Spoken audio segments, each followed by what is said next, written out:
Magandang araw mga kabos. Ako nga pala si Jay, isa sa mga responder ng lungsod ng Malabon. Tara, samahan niyo ako sa pagresponde ngayong araw na to.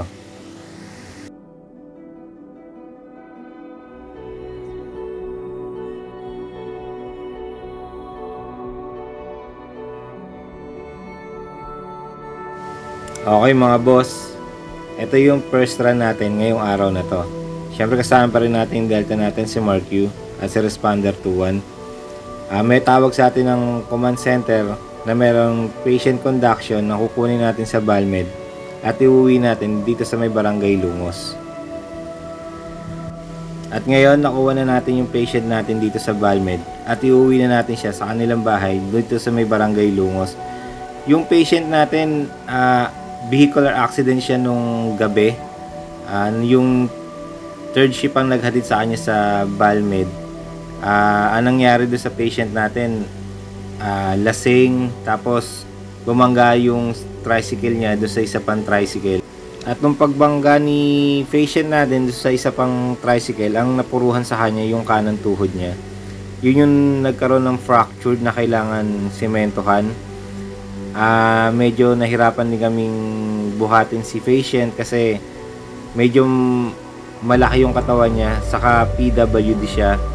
Yung kaliwang paa niya naman ay merong polio.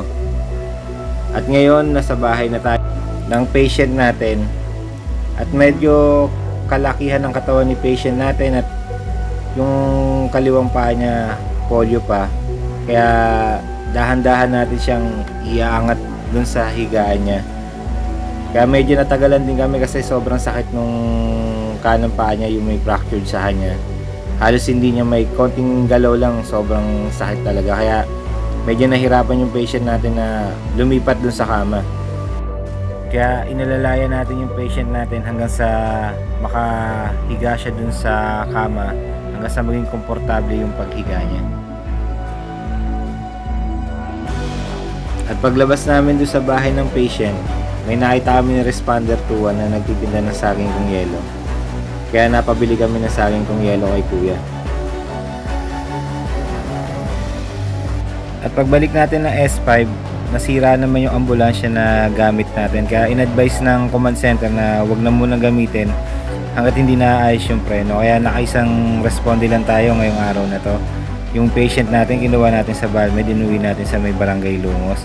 At ngayon gabi na, kaya patapos na rin yung duty ko, kaya kumain na rin ako para makauwi na rin ako sa bahay.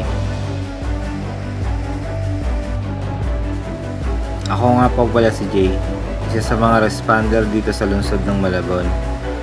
At ito ang nangyari sa akin ngayong araw na to.